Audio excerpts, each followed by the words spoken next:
بسم الله الرحمن الرحيم الحمد لله رب العالمين صلى الله وبارك على أشرف الأنبياء والمرسلين نبينا محمد وعلى آله وصحبه وسلم. ما بعد, بإذن ta'ala, in this lesson we intend to continue and بإذن conclude the sharh of Shaykh Zayd of the book in the al-Uṣūl, and we're going on to discuss the affair of the ba'th, and an-Najm, the resurrection.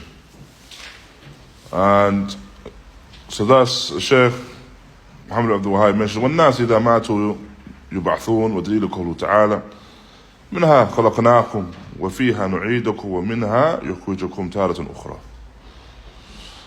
وقوله تعالى والله أنبتكم من الأرض نباتا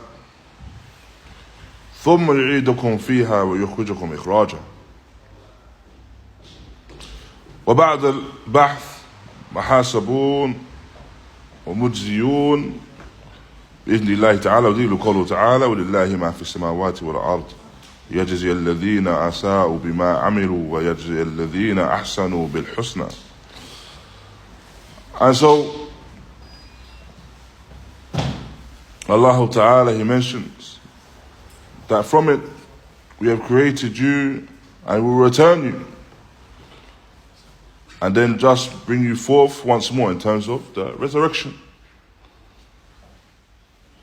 And likewise Allah Ta'ala mentions that we will bring you forth and raise you from the earth and restore you to your previous fashion and bring you forth from the earth, from it, the earth. And likewise, we have the dalil, or the fact that we are individuals that will be brought forth and brought to account, and thus see the reward of that, and the recompense of that, with the permission of Allah. Allah Ta'ala mentions that that which belongs to Allah within the heavens and the earth, they will receive the recompense for that which they've done from evil, and likewise those who have done it good will see the recompense of that.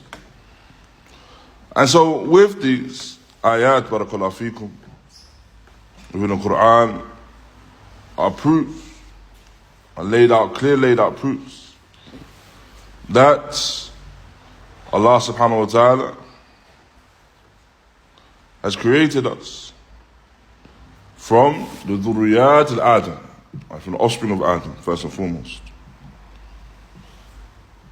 And that we will return to the affair of death, or return to the affair of not having the souls within us when we enter the graves. And thereafter what occurs is the resurrection, where we are raised and judged by our actions. And so Allah Ta'ala informs us of this, that our actions, or we will be informed of the actions that we have put forth. Likewise as well, Shaykh al-Islām Muḥammad Abdul Hakeem mentions وَمَنْ كَذَّبْ بِالْبَعْثِ كَفَرْ, and whoever denies the resurrection, then they have disbelieved. As Allah Ta'ala mentions زَعْمَ الَّذِينَ كَفَرُوا أَنْ لَا يُبْعَثُوا قُلْ بَلَىٰ وَرَبِّي لَتُبْعَثُنَّ ثُمَّ لَتُنَبَّؤُنَّ بِمَا عَمِلْتُمْ وَذَلِكَ عَلَى اللَّهِ الْيَسِيرُ. Allah Ta'ala mentions the za'am, the false claim of those who disbelieve that they will not be resurrected. Say, nay rather, by my Lord, you will be resurrected, and you will be informed of that which you've done by way of your actions. You put forth by way of your actions. And that is easy with Allah. And so, with this, Allah subhanahu wa ta'ala rejects the notion of the kuffar where they deny the ba'th, they deny the resurrection in of itself. And that is an iftira', it's a lie upon Allah subhanahu wa ta'ala in reality. Where they say that the individual, what says the individual not be raised and not be resurrected. And this is a za'am batil. Shaykh Ahmad an-Najm, he mentioned in relation to this word za'am in his ayn mim, that this is a iddi'a bil batil, this is a claim upon falsehood. And so when you find this word mentioned, za'am, it's referring to the iddi'a bil batil. The person claims something upon and falsehood. Thereafter has the mentioning of that all of the prophets and messengers were sent, mubashirin wa mundhirin. All the prophets and messengers were sent as those that give glad tidings and those that are warners. Well, this is in continuation to discussion around the Nabi alayhi salatu wasalam and the fact that he was in himself a messenger. Himself a messenger. And of course, as a messenger, he called to the haqq, gave glad tidings, and warned people against batil, warned people against the falsehood. And so, we understood that the Messenger of Allah, Muḥammad sallallahu alayhi wa sallam, was a messenger to all of mankind. As Allah Ta'ala mentions, قُلْ يَا أَيُّهَا النَّاسِ قُلْ يَا أَيُّهَا النَّاسُ إِنِّي رَسُولُ اللَّهِ إِلَيْكُمْ جَمِيعًا. Say, O mankind, indeed I am a messenger to all of you. And so, we understand that his risala, his message, was one which was the seal of all of the messages. And likewise, we understood that the message ended at the point of his death, sallallahu alaihi wasallam. And that all of mankind, just as he, alayhi salatu wasalam, died, all of mankind will die. And that they will be resurrected and brought to account for their actions. And so, the topic of this now, or what has been discussed here, is that it's upon us, no doubt, to affirm that the messengers had a message and came with a message. No doubt that message beginning with Tawheed. And that Allah Ta'ala sent messengers as mubashirin wa mundhirin. Sent them as individuals that were giving glad tidings, individuals that are warners. And Rusul, which is the plural of al-Uṣūl. Al-Uṣūl, which is the plural of al-Rusul. And the Rusul is a man which is free, he's emancipated, he's not a slave. He's mukallaf min bani Adam. And so, he's from amongst bani Adam, mukallaf. Since he's responsible for ahkam. And Allah subhanahu wa ta'ala has revealed to him a particular sharia, a particular legislation, and has commanded him with tabligh, and has commanded him with the affair of conveying. And this is the messenger. And so, as we understand, a prophet and a messenger may be two separate individuals. The prophet is the man that receives revelation. However, he may not have received a sharia, legislation in particular, or sharia specific to him. However, a messenger is the one that has received revelation and has received a sharia. And so, a prophet is more general, in terms of its definition, a prophet is more general than a messenger. The prophet is in all of these individuals that received revelation. As for the messenger, then this is the one that has been commanded with the conveying, the tabligh, as well as the one that has received the sharia. And so the first of them, the first of these messengers, was Nuh alayhi salam. The first of them was Nuh alayhi salam. And is mentioned in the hadith of Ibn Abbas, mentioned the hadith of Ibn Abbas عنهما, where he mentions that mankind were 10 generations from Nuh, or from Adam ila Nuh. 10 generations from Adam ila Nuh. All of them upon Hanifiyyah, Tawheed. All of them upon Tawheed. Until shirk was established and was the insurrection of shirk occurred in the time of Nuh, or at the qawm of Nuh. And so Allah subhanahu wa ta'ala sent to them Nuh alayhi salam. And so thus, because of this, at the beginning of shirk, and shirk becoming widespread amongst the people,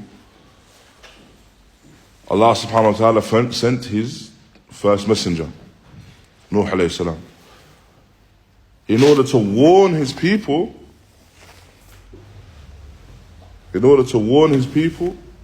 against shirk, and to teach them Tawheed again, to refresh this affair of Tawheed and the teaching to them. And he remained, in terms of giving his da'wah amongst his people, for a long, extended period of time. And along with that, he found hardships and trials and tribulations.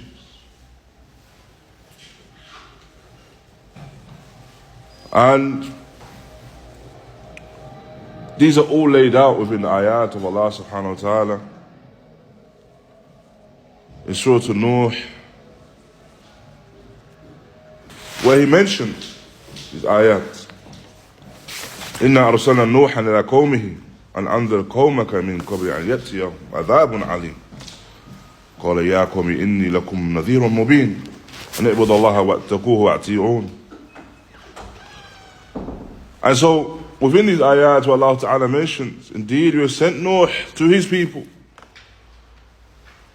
so that he warns his people against, or warns his people before the painful punishment befalls them. And thus he states, O my people, indeed I have come to you as a clear warner, that you worship Allah, you fear Him and obey Him. And thus these are the ayat that are mentioned in relation to Nuh and his da'wah, and the manner in which he gave his da'wah. That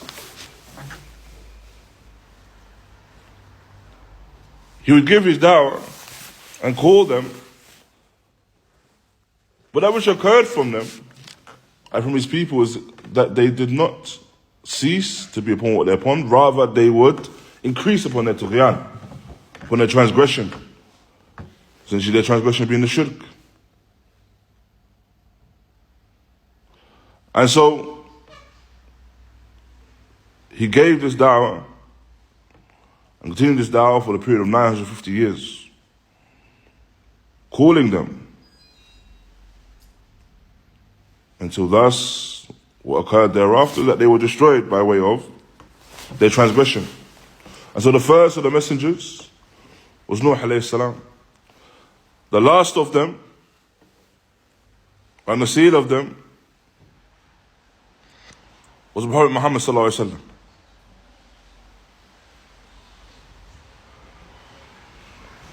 And so with this,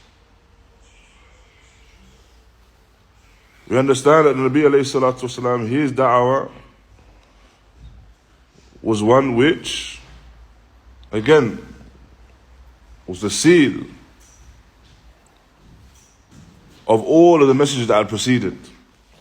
And his da'wah was a one that was for all of mankind. His da'wah was directed to all of mankind. Allah Ta'ala mentions رسول مبشرين ومنذرين لئلا يكون للناس إلى الله حجة بعد الرسل. Allah Ta'ala sent messengers as mubashirin, as those that are giving glad tidings, bring glad tidings and clear warnings, so that the people would not have anything as proof to argue against their Lord Allah subhanahu wa ta'ala after the message was sent to them. And so with this we understand what was the task of the Anbiya or the Rusul.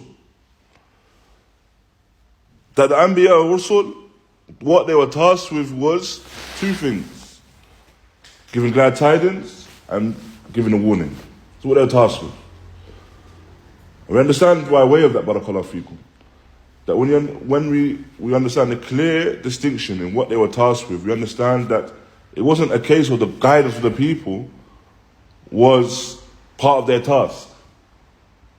And the people accepting the da'wah, that's with Allah subhanahu wa ta'ala.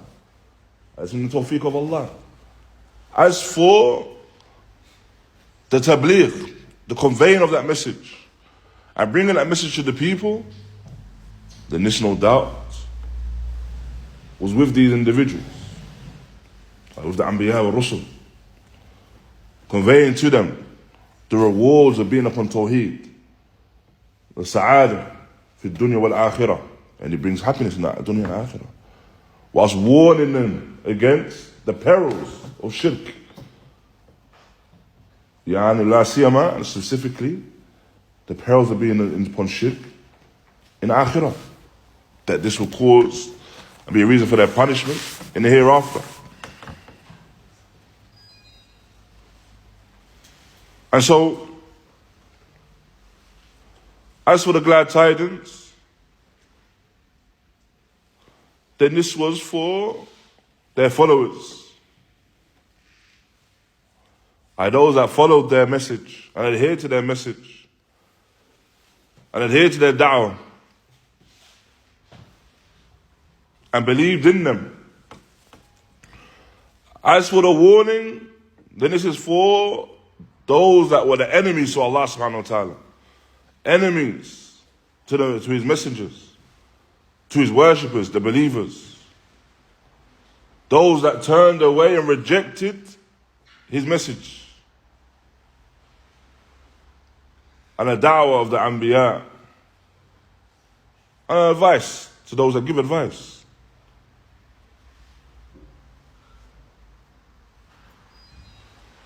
As for what else we take from these words and these ayat, is the establishing of the proof that with this, when the messengers came, they came again to those two things. When they came to giving glad tidings, when it came to warning against the evil, but within all of that as well, is that it was the establishment of the proof upon the people. And the establishment of the proof upon the people. That person cannot now say that the reason why I have been created had not reached me. It's a affair of Tawheed, had not reached me. For indeed Allah Ta'ala sent these prophets and messengers. And He revealed books in order to clarify to the people what has been revealed to them by way of the books.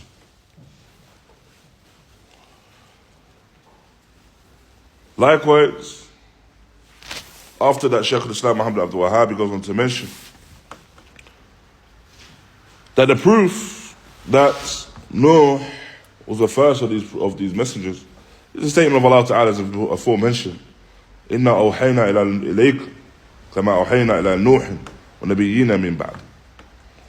that indeed we have revealed to you, in terms of the message, just as we revealed to Nuh and the prophets after him. And so this is the proof in terms of Nuh, Surah An-Nisa, in terms of Nuh being the first one to receive the message.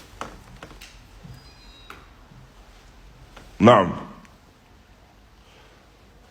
And thereafter he mentions, وَكُلُّ أُمَّةٍ بَعَثَ اللَّهُ إِلَيْهَا رُسُولًا مِنْ نُوحٍ إِلَى مُحَمَّدٍ يَأْمُرُهُمْ بِعِبَادَةِ اللَّهِ وَحْدَهُ وَيَنْهَاهُمْ عَنْ عِبَادَةِ ṭāغūt. And so every ummah in which Muhammad every ummah in which Allah Ta'ala sent a messenger from Nuh, the first of them, to Muhammad, the last of them, he commanded them with the worship of Allah alone. Every single messenger commanded the worship of Allah Ta'ala alone, and prohibited the worship of the Ṭāghūt, the false gods, the false deities. And so there was not an ummah except that this was sent to them. There was not a nation that existed except that there was a prophet or a messenger that sent to them, or a messenger sent to them with this. I commanded them to worship Allah Ta'ala, warn them against shirk. And so this was due to the hikmah of Allah Ta'ala and the rahmah of Allah, that Allah Subhanahu wa Ta'ala would not punish a nation from the nations until the proof was established against them. And the proof was established against them by way of a messenger being sent. The proof was established against them by way of the messenger conveying that message to those people. Now, and so that which occurred between a messenger and his nation was that of da'wah, tabligh, calling them, an affair of the da'wah, establishing the da'wah and conveying that da'wah to the afrad min al-nas, to the individuals from the people within each respective nation. And so it's possible that the da'wah may not reach every single individual. However, for those that it does reach, then they are individuals that now have the proof established against them and must follow that message.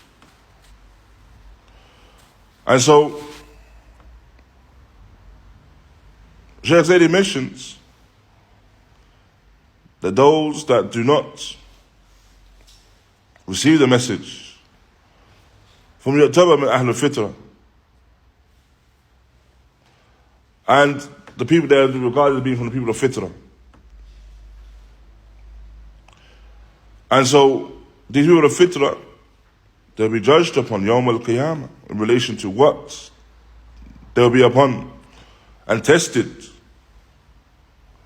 on that day of Qiyamah. These are the individuals that do not receive the message.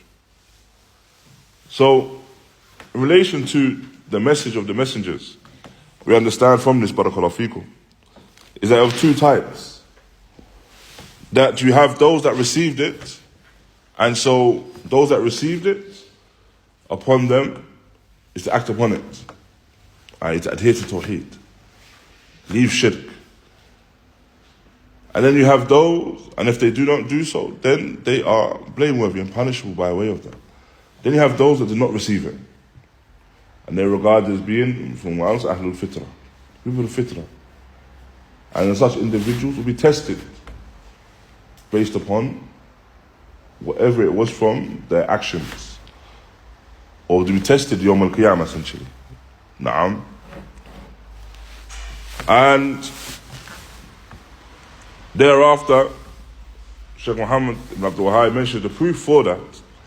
The statement of Allah Ta'ala, وَلَقَدْ بَعَثْنَا فِي كُلِّ أُمَّةٍ رَسُولًا أَنْ اعْبُدُوا اللَّهَ وَاجْتَنِبُوا الطَّاغُوتَ. And the proof for that is the statement of Allah Subhanahu wa Ta'ala, indeed we have sent to every nation a messenger with the command of worshiping Allah Ta'ala alone and staying away from the false deities. And so Allah Ta'ala has made it an obligation upon all of the worshippers to disbelieve, I reject the Ṭāghūt, and believe in Allah. And this is what Allah Ta'ala clarifies within these ayats, within these verses. And so,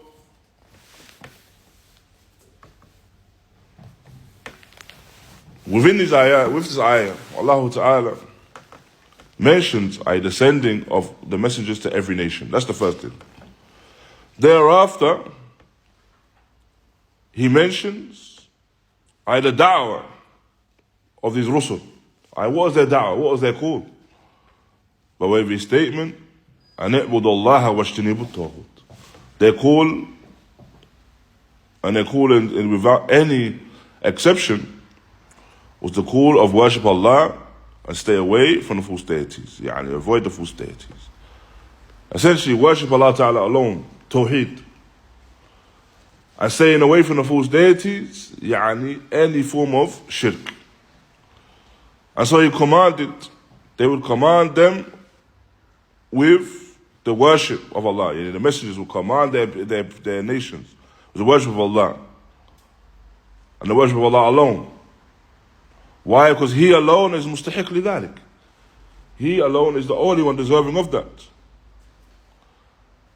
And that He would warn them against the worship of the Ṭāghūt, which is the worship of other than Allah, or worship of Allah other than Allah along with Allah.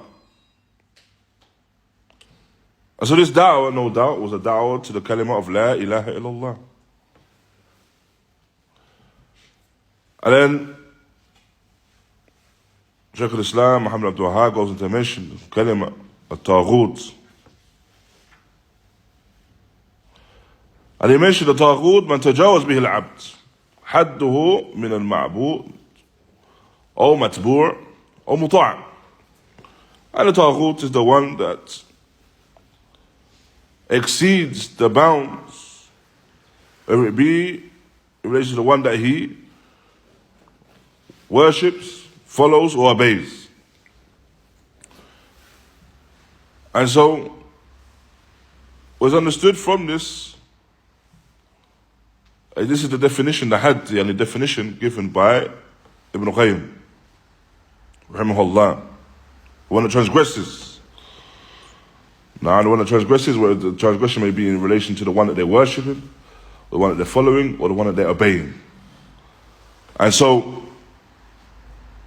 Shaykh Zayd mentions as a point that there's some ikhtilaf amongst Ahlul Ilm, amongst the ulama, raḥimahullāh, in terms of the meaning of this word.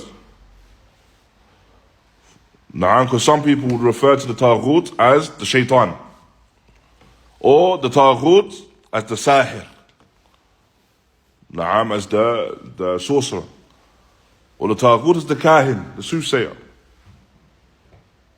However, this definition of Ibn Qayyim is one which is comprehensive. It's a comprehensive definition of the Ṭāghūt. A comprehensive definition of the Ṭāghūt. And more general. And so, he mentions three things. Now he mentioned the ma'būd, the one that, the transgression that occurs with the ma'būd, transgression that occurs with the matbū', and the transgression that occurs with the mutā'.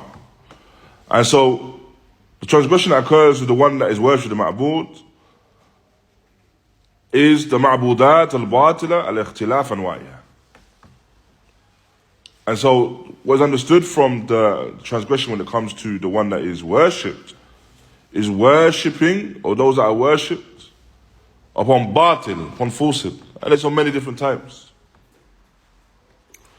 Then you have the Ṭāghūt in terms of the one that is followed, the one that is matbu'. And this is the individual da'a ila batil, calls the batil. فَاتَّبَعَهُ النَّاسِ إِلَى بَاطِلِهِ. And the people follow him. Then they follow the individual in that falsehood. And so, irrespective of what he's calling to, the people follow that person as an individual. Irrespective of whether he's calling to shirk, or bid'ah, or fawahish, or kaba'ir. So he's referring to the one that he calls to something which is mukhalif lil-haqq, ay batil. And the people follow him in that call. And people are attached to the individual, the da'i ila batil, the caller to batil. And thereafter as well it mentions, man da'a an-nas ila al-batil fa'ata'uhu. Na'am, fa'ata'uhu. And so, then you have the individual that calls the people to batil, calls the people to falsehood, and then the people obey him in that. As they obey him in a particular action. And so this Ṭāghūt, which is plural, is tawaghit. These are the individuals that lead the people to the fire. These tawaghit are those that lead the people to the fire. Thereafter, Shaykh al-Islām, Muḥammad Abdul Wahhāb, he goes on to mention that the tawaghit are kathirun, ru'ūsuhum khamsa. And he says that the tawaghit are many, and the heads of them are 5. The first of them is Iblīs, raḥimahullāh. And the first of them is Iblīs.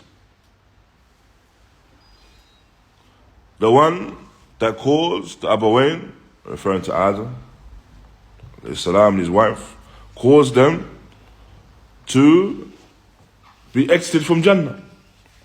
Caused them to be exited from Jannah by way of his transgression. Caused them to be exited from Jannah by way of his deception. And that the shaitan, no doubt, is an enemy to mankind. Iblīs is an enemy to mankind. And Allah Ta'ala has warned against him and following him. Allah Ta'ala mentions, يَا أَيُّهَا الَّذِينَ آمَنُوا لَا تَتَّبِعُوا خُطُوَاتِ الشَّيْطَانِ. Who you believe, do not follow the footsteps of shaitan. Do not adhere to the footsteps of shaitan and follow that which is upon. But no doubt that which is calling the people to, barakallahu feekum. And why there's that warning from Allah Ta'ala? That is calling them to the hellfire and misguidance. Hence why he's from the heads of these tawaghit. And what occurred by way of his da'wah.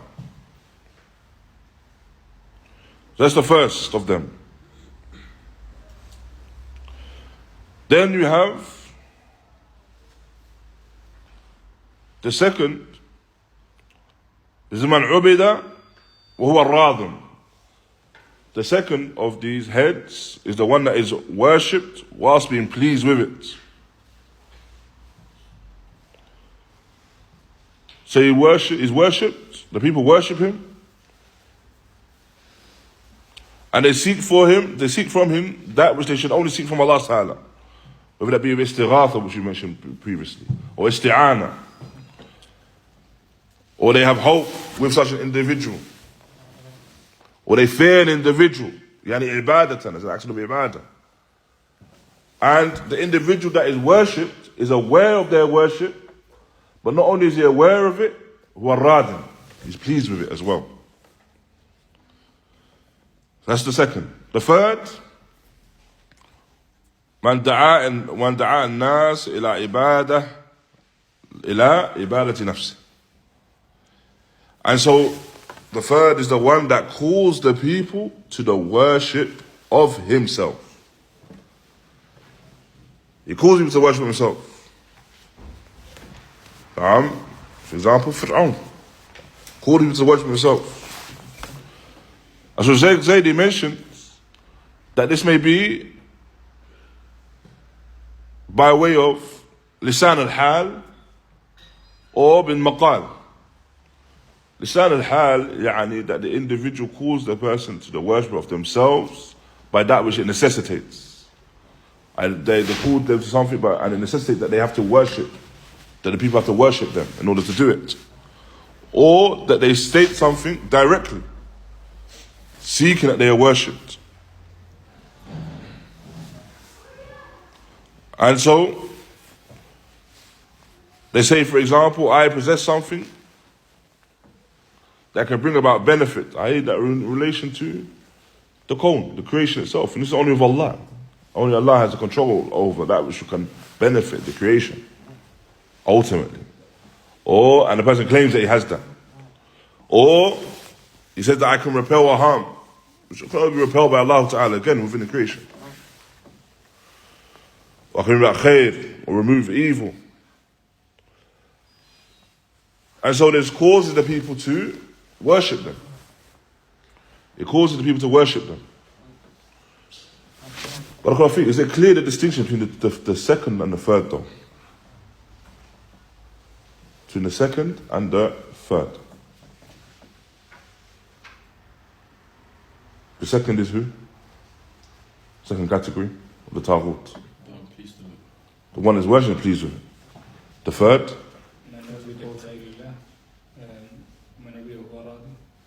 هذا الثاني نعم. The second من عبد من دون الله كلهم. لكن the third is called to worship themselves. It's called to worship themselves. So what's the distinction between the second and the third? What's the farq between the second and the third? The third calls to it. Now, essentially,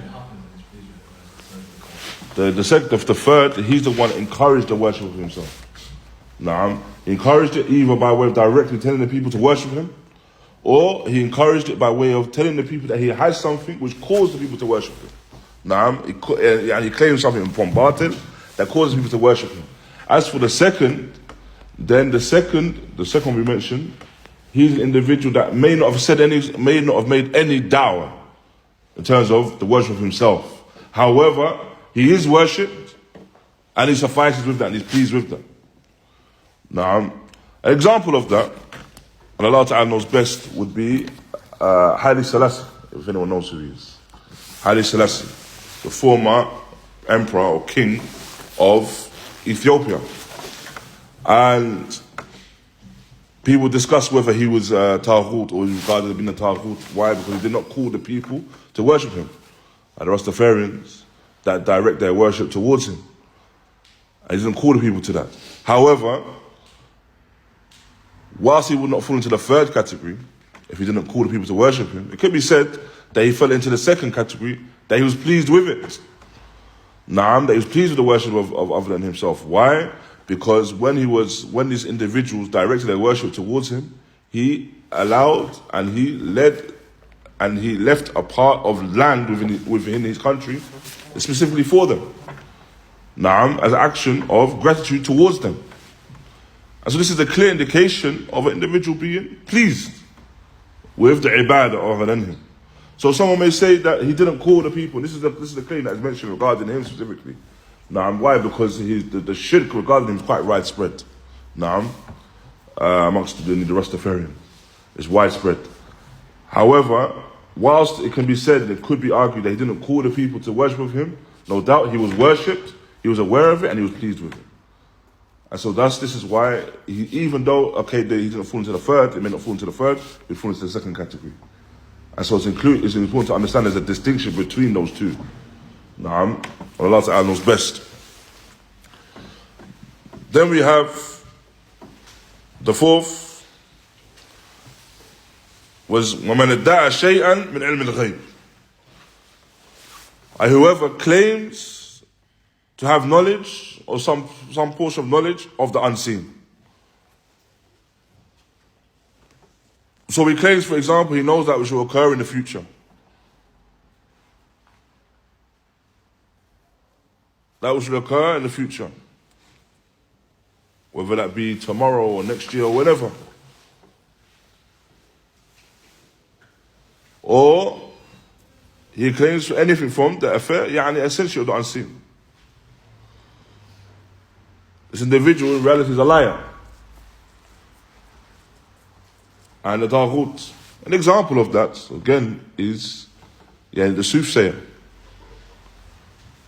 Who conspires with the shayateen, min al-jinn, to bring people information, claiming that he has knowledge of the unseen.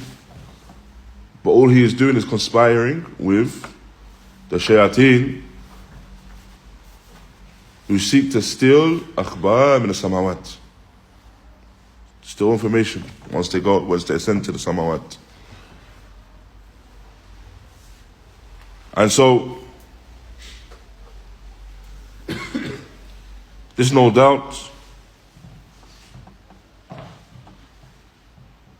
is the reality of the one that believes, or the reality of the individual that adheres to disbelief by way of him claiming to know the unseen. And then we have the fifth, which is the individual الذي حكم بغير ما أنزل الله. The individual that judges by other than which Allah Ta'ala has revealed. Allah Ta'ala states لا إكراه في الدين قد تبين الرشد من الغي ومن يكفر بالطاغوت يؤمن بالله فقد استمسك بالعروة الوثقى لا انفصام لها والله سميع عليم. Allah Ta'ala mentions there's no compulsion in religion. The guidance has been made clear and manifest from that which is a misguidance. As whoever declares disbelief in the false deity, the Ṭāghūt, and believes in Allah, then indeed they have attained a trustworthy hope. And Allah Ta'ala is all-hearing, all-knowing. And so this is what is understood from La ilaha illallah. There's no deity worthy of worship besides Allah. And so with this, barakallahu feekum, we have the fifth category of the Ṭāghūt. The fifth category of the Ṭāghūt is the one that judges by other than which Allah Ta'ala has revealed. And that he regards that as being the sharia of the people.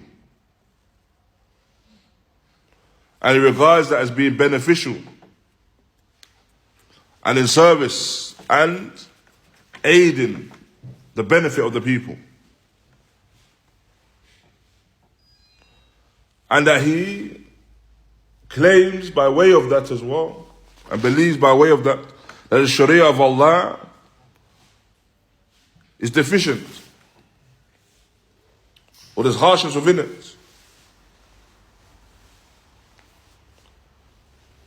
And so, such an individual, of course, it's not strange to say that this individual is from the Ṭāghūt. And so, no doubt, when it comes to this individual that judges and rules by other than that which Allah Ta'ala has revealed, then there's tafsir. There is detail to it. And so, with this, we have the tafsir of Ibn Abbas, رضي الله عنهما, where he mentions, من جحد ما أنزل الله فقد كفر ومن أقر به ولم يحكم فهو ظالم فاسق. And so, whoever rejects that which Allah Ta'ala, in relation to the one that judges by other than this, other than the Sharia of Allah. Whoever rejects it, then such an individual has disbelieved. So whoever rejects that which Allah Ta'ala has revealed has disbelieved. Whilst whoever affirms it, however does not judge by way of it, then this individual is a wrongdoer and a fasiq. And so no doubt, there's no doubt in relation to the person that rejects the Sharia of Allah, or regards the Sharia or the hukum, the ruling of Bashar, to be afdal, the ruling of mankind to be better, as more beneficial for the people than the hukum of Allah. There's no doubt that such an individual has disbelieved.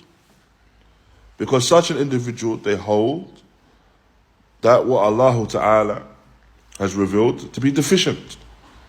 And anything that revolves around taqdeeb of the nusus, yani rejection and denial of the text, or rejection of something from Allah subhanahu wa ta'ala, yani is a kalam kufriya, or i'tiqad kufri. There's a creed which is of disbelief. However, then you have the individual where he holds the belief that the Sharia of Allah is utmost and takes precedence. He holds that belief. However, due to deficiency within himself, his iman, and other than that, then he judges or he rules upon some aspect other than the Sharia.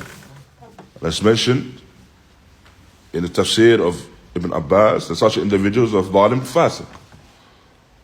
He's a zalim and he's a fasiq. So he's a wrongdoer. However, he's not regarded as being a disbeliever, and thus he's not regarded as being from that fifth category of the Ṭāghūt. And so this is an important distinction. For when you find Ahlul Bid'ah from the Khawarij specifically, they seek to discuss the affair of the rulers. They will make the judgment upon an individual to be one affair, which is one of kufr. And they will say that the one that does not judge by the rule of Allah, then this person is a kafir, yani bila niza. There's no discussion regarding it, which is batil, and is mukhalif li qawl salaf, what the Salaf were upon. And so, again, very importantly, whenever we have a text, it's important to look at the text, understand the text, but understand the text in accordance with the understanding of Salaf Salih, the Salaf of this ummah. Anyone will bring a text. Anyone can claim something about Islam and bring a text. It's possible. The first thing we do, a person makes a claim, whoever it may be, is that we judge the validity of the text itself. We judge the validity of the text itself. So of course, if it's an ayah, then we know, khalas, it's valid.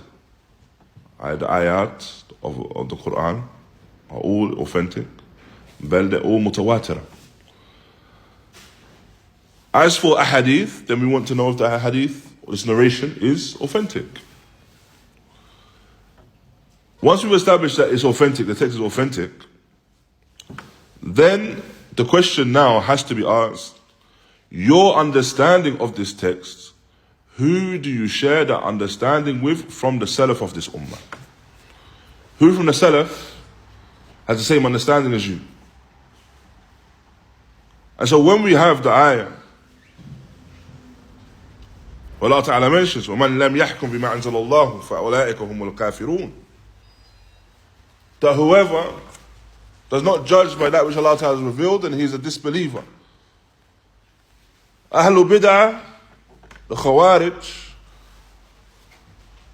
they will use the ayah to make takfir, blanket takfir upon the rulers, وَبِالتَّالِي, and that which follows on from that, to make takfir upon the Muslim, societies and communities.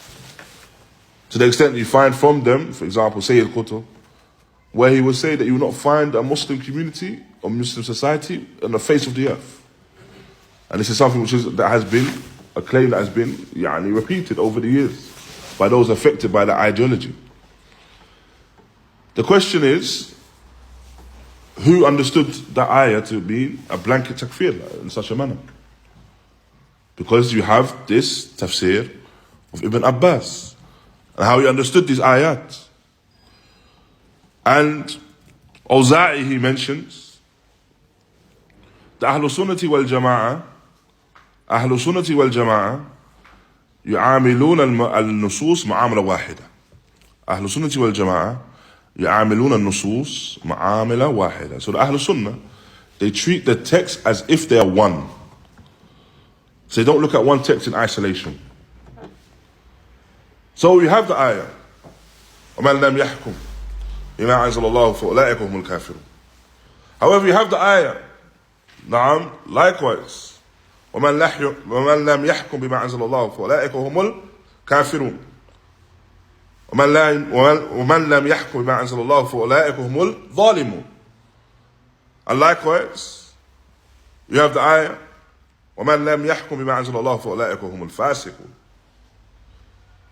And so Allah Ta'ala mentions in relation to the one that judges by other than that which Allah Ta'ala has revealed, that is either other than Sharia of Allah.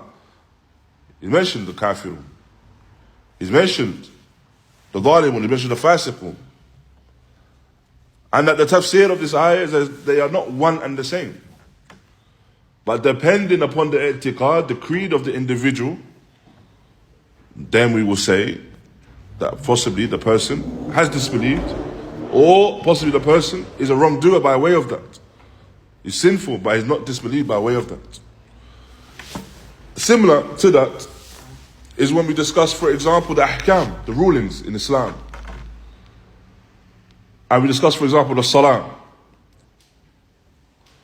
or the zakah, or the fasting, and we say, for example, the one that doesn't fast, if his i'tiqad, if his creed, if his belief is that it's not obligatory for him to fast, even though Allah Ta'ala told us it's an obligation, if his creed is that it's not an obligation, then this individual disbelieved.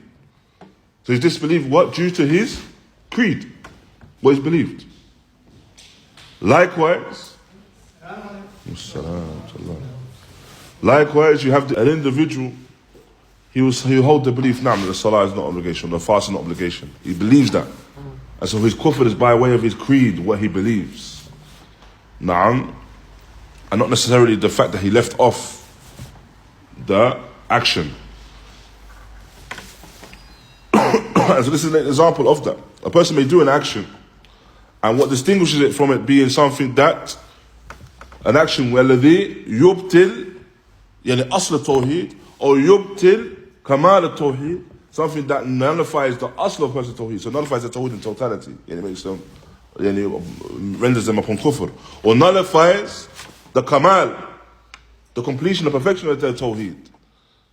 Na'am. The distinguishing darbit in a lot of these cases is their i'tiqad, what they believe, what they hold in terms of that. Na'am.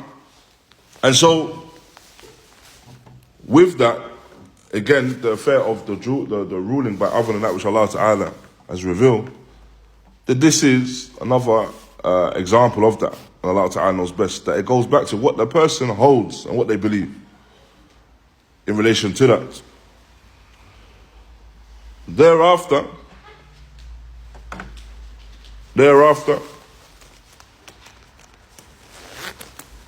Shaykh al-Islām Muḥammad Abdul Wahhāb, he goes on to mention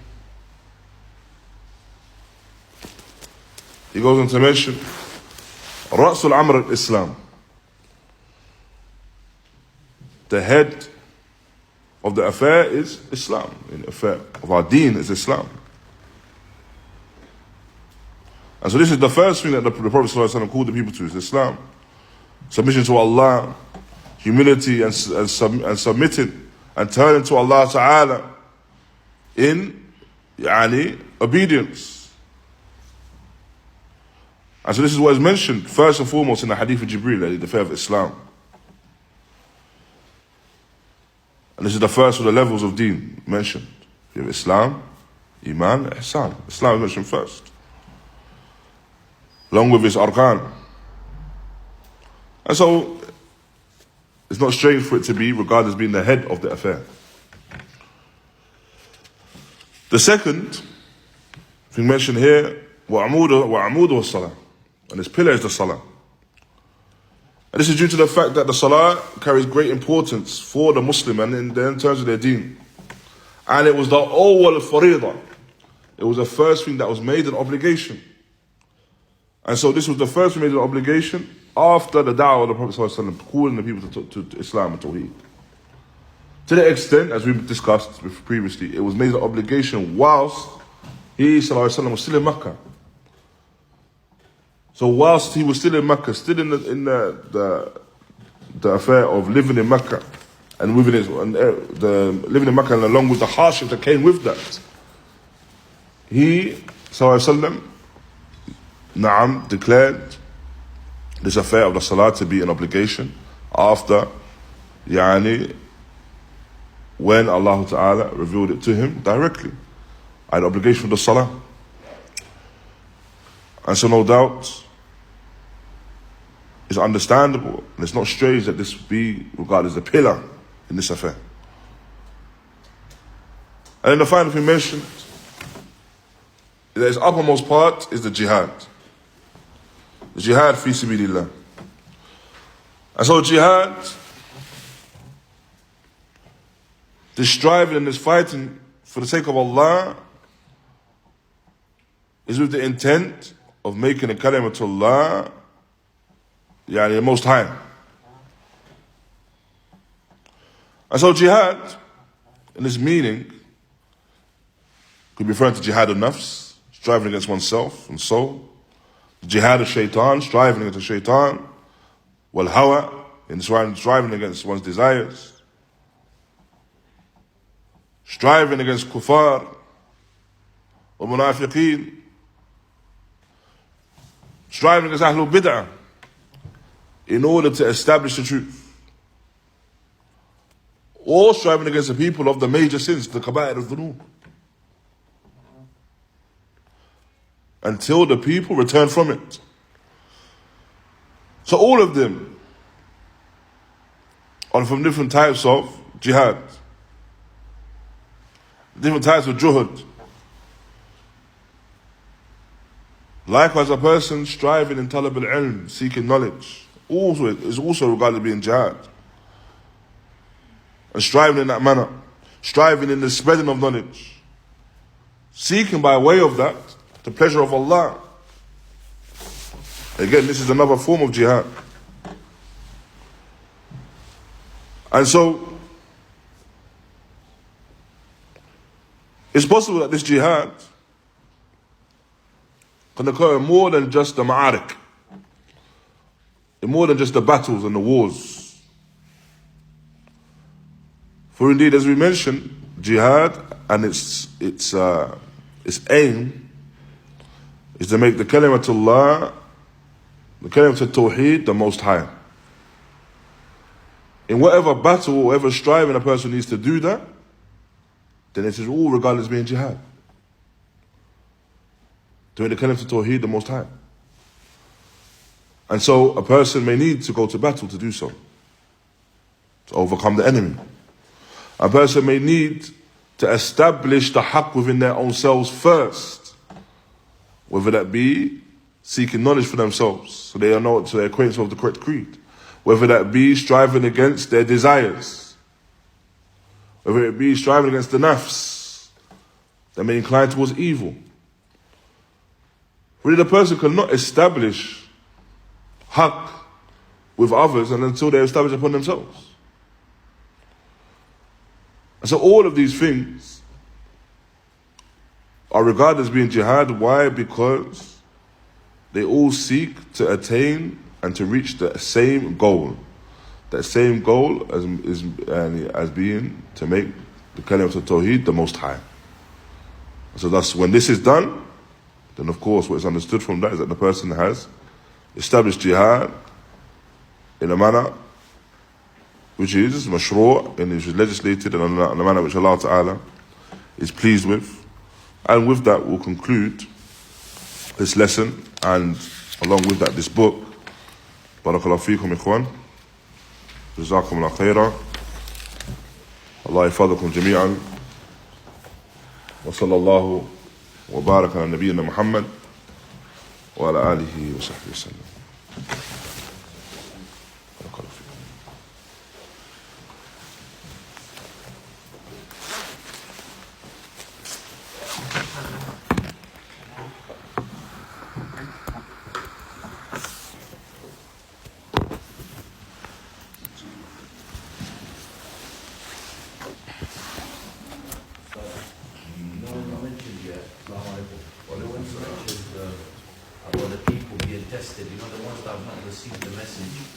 Is there like a condition that you can say that a person has not listened? So basically, I'll give you an example. So the people today, obviously they hear briefly, Islam and the Prophet Muhammad, and then you've got the people like in the jungles that have never heard, anything about, like this type of lifestyle that we live in. So is that them being tested? Is it referring to the jungle people, or is it referring to the people of like around us that are going to be tested because they don't know the message? Allah subhanahu wa ta'ala knows best, but from what's apparent, Allah subhanahu knows best, is that it's an individual that has not heard anything to do with the message of Islam. Now, the one that's heard the message, has heard about Islam and the Muslims, mathalan, then it's upon them now to investigate that, and not to be heedless, and not, for example, you hear it and you carry on with your life. Now, this is not sufficient.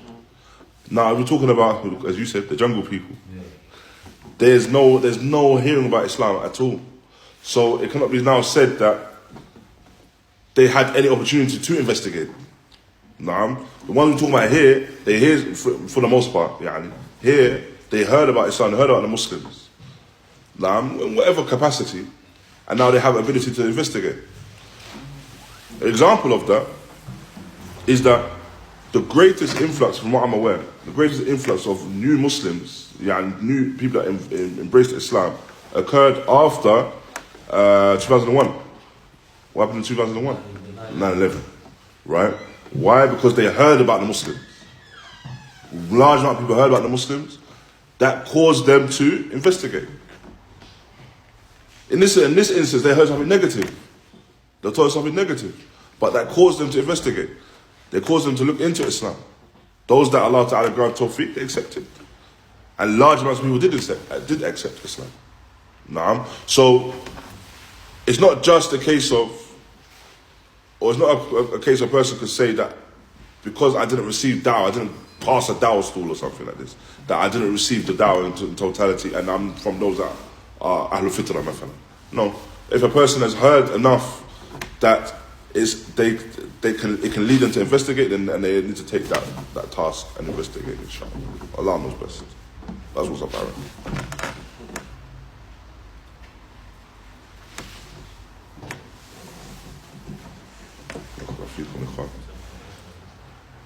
حياكم الله.